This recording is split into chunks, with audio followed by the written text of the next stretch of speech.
Ramdam na ang Christmas rush sa NAIA. Update tayo sa sitwasyon doon sa ulat on the spot ni Sandra Aguinaldo. Sandra!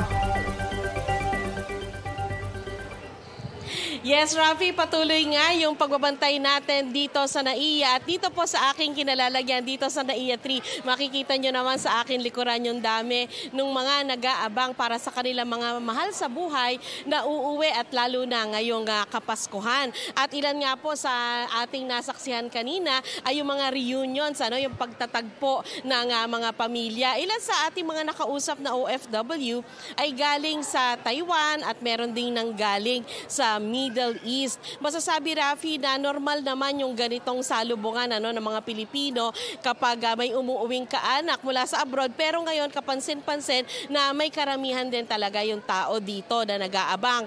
Ayon sa DOTR at NAIA, ay nag-expect sila ng 138,000 passengers daily sa NAIA ngayong Kapaskuhan. Ilan sa mga nakausap din natin ay nagsabi na ilang taon silang hindi nakauwi dahil nga daw sa pandemya, kung kaya kakaiba yung pananabik, ika nga, Rafi, dun sa muling pagkikita nila ng pamilya at para na rin maranasan muli yung Pasko sa Pilipinas. Dahil kami po ay nasa arrival area po ng NAIA, ang dinaanan naming security ay yung X-ray scanner, pero masasabi na doon sa departure area ay mas mahigpit ang pagdadaan ng security check ng ating mga kababayan. At nauna nang sinabi po ng DOTR na yung kanilang preparations para po dito sa Kapaskuhan ay maihalin tulad doon sa kanilang paghahanda noong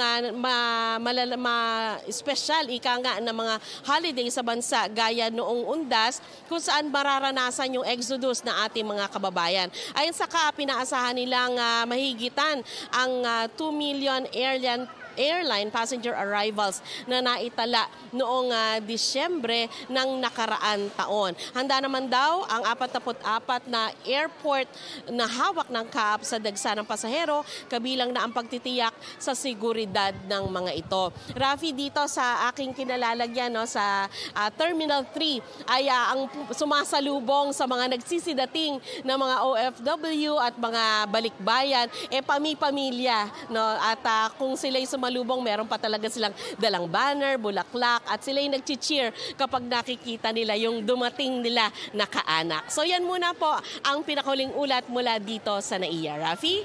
Nakakatuwa naman. Maraming salamat sa iyo, Sandra Aguinaldo.